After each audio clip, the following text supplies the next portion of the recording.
Trailblazers. So you know how your classrooms now have these beautiful sensory kits?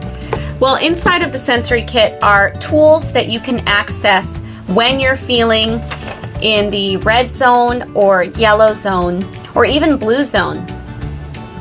And depending on your teacher, maybe you can access it when you're in the green zone. Maybe you're at the stop and think desk or the take a break spot for a quick break. In any of those cases, if it's okay with your teacher, you can access that toolkit that I just showed you. Miss Sapli and I are going to demonstrate how to use each of those tools. So our first item up is the breather ball. Super fun. You can practice your deep breaths by opening it up.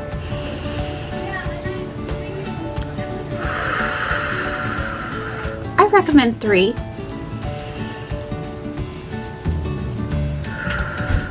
And that's the breather ball. This is the sensory wand, and it's really soft and furry. And so sometimes you might want to use it if you want to be comforted by how it feels. You can twirl it a little bit and just kind of rub it on your skin for a few minutes. And we recommend doing it for no more than just a minute or 2. That's the sensory wand.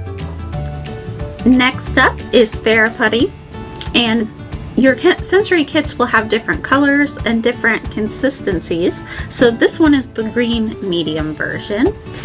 And it's important that you're careful when you take it out of the box because it may be a little sticky and you're gonna have to work a little bit to get it out, but that's part of the process.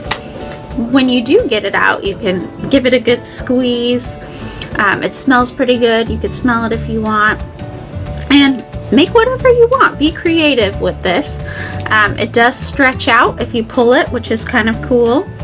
Try and keep it all together because if we have lots of little parts to this, it's going to take a lot of time to clean it up. So again, this is about a minute or 2 that you could spend with this activity. When you're done, be sure it goes all the way in with the lid sealed tightly, or it'll dry out and then it won't be as fun. You'll also find in your sensory bin a spinner. And this is kind of cool if you just want to lose your thoughts and just get lost in your mind for a few minutes. This is the perfect thing. I recommend it. So it spins for a long time, but I'm not really good at it. But I bet a lot of you will be able to make it spin for a lot longer. We recommend not being very distracting with it. It can make some sounds, so if you're a little too distracting with it, you might be asked to switch it out with a different tool. So that's the spinner. Next up are the fidgets.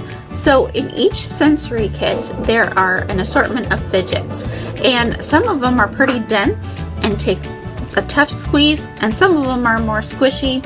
You find what works for you. You could even do all 3 at once. So pick what works, and just a couple minutes you can take your stress out or your anger out on these items. Those are the fidgets. Our next item are temper tamers, and some of your buckets have chill skills. Depending on what grade you're in, you're going to have one or the other. And these cards have strategies and ideas for things you can try to help calm down. So the temper tamer example says, talk it out. One of the best ways to handle feelings of anger is to talk to somebody about it. So either a trusted adult or a friend. This one says, wave anger away. When you have angry thoughts, imagine waving them away. And next time, you can imagine them disappearing. So waving them into the sky and imagining them floating away. So different cards will have different strategies. One of them might work for you. Last but not least, Trailblazers, each sensory bin has a 3-minute timer. And this tool is to help you keep track of the time that you're spending. Just remember that you and your teacher are agreeing on how much time that you'll be back there using these tools. And remember that this one happens to be 3 minutes, and there's a 3-minute timer in each bin. Trailblazers, we hope that these tools Help you to stay in the green zone.